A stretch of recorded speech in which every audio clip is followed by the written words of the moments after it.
झारखंड की शराब नीति को लेकर सियासत तेज हो गई है। जमशेदपुर में पूर्व मुख्यमंत्री रघुवर दास ने एक बार फिर हेमंत सरकार पर तीखा हमला बोला। उन्होंने आदिवासी समाज को शराब में डुबाने की साजिश का आरोप लगाते हुए सरकार से शराब नीति पर पुनर्विचार की मांग की है। साथ ही छत्तीसगढ़ में मंत्रालयों के ठहराव पर भी बड़ा सवाल उठाया है। बता दें कि पूर्व मुख्यमंत्री रघुवर दास ने जमशेदपुर में प्रेस कॉन्फ्रेंस कर हेमंत सरकार की शराब नीति को जमकर निशाना पर लिया।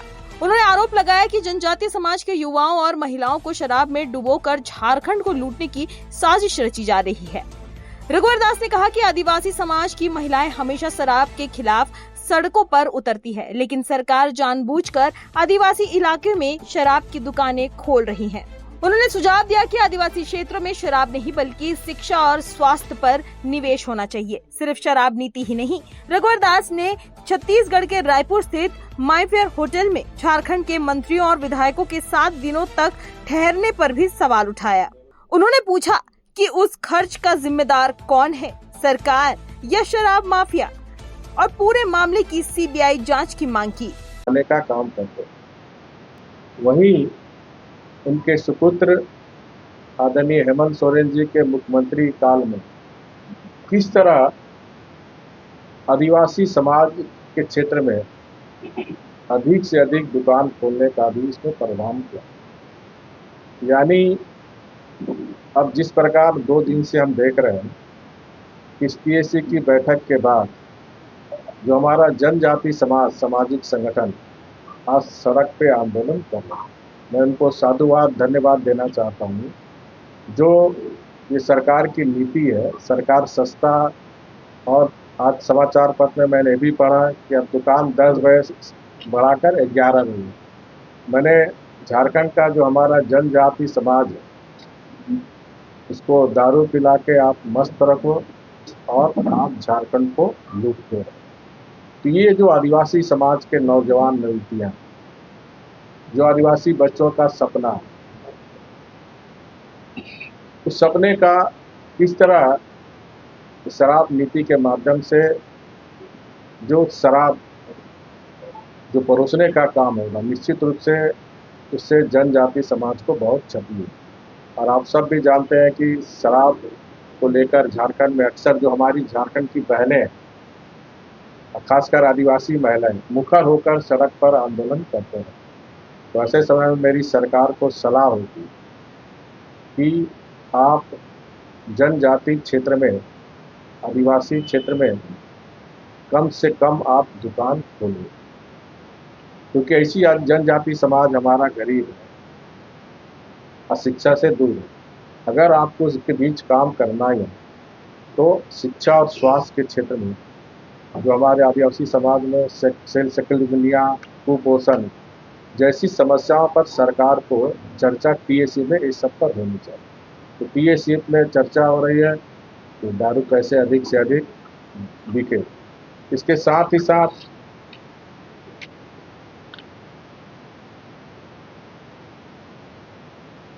झारखंड की जनता ये भी जानना चाहती है राज्य सरकार से कि 22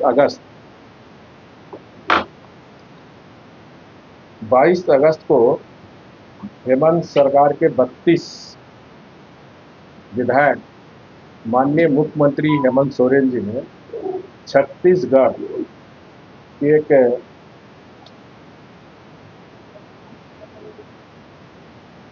होटल में भेजने का काम किया।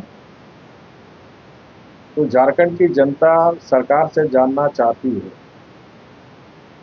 कि उस होटल का जो करीब 1 सप्ताह तक 22 से लेकर 31 अगस्त तक झारखंड के 32 जिसमें माननीय मंत्रीगण भी थे, विधायकगण भी थे, उनका पेमेंट कौन किया? सरकार किया कि छत्तीसगढ़ का शराब माफिया? क्योंकि छत्तीसगढ़ का शराब माफिया की नीति झारखंड में भी उसी समय 2020 में लागू की। तो झारखंड की जनता को जानने का अधिकार है कि जो 32 विधायक माननीय हेमंत सोरेन जी जो भेजे थे, क्या होटल है, मेफेयर होटल में जो 1 सप्ताह थे, उनका फूडिंग, लॉजिंग अगर सरकार दी है तो सरकार को बताना चाहिए, अगर शराब माफिया दी है तो वो भी जनता के समक्ष आना चाहिए। और इसीलिए मामला, और हमें लगता है ये मामला दो राज्यों से संबंधित है और ये मामला ऑलरेडी छत्तीसगढ़ सरकार ने 5 दिन पहले ही सीबीआई के रिकॉर्डर ने सीबीआई इस केस को ले लिया। तो माननीय सीबीआई जी से मेरी मांग हुई कि अविलंब इस शराब घोटाले के क्रम में ये जो 32 विधायक माननीय हेमंत सोरेन जी जो रायपुर के मेफेयर होटल में 1 सप्ताह तक जो थे, उसकी भी जांच हो। इस पैसे का किसने दिया था, सरकार ने दिया था तो शराब माफिया ने दिया, इसकी भी जांच होनी चाहिए ताकि दूध का दूध और पानी का पानी। राजनीति और आप सबको पता है कि जो वर्तमान में हमारे अभी एक सचिव जो जेल गए हैं, वो उत्पाद सचिव भी थे और मुख्यमंत्री के प्रधान सचिव भी, और प्रशासनिक भ्रष्टाचार की जड़ राजनीति।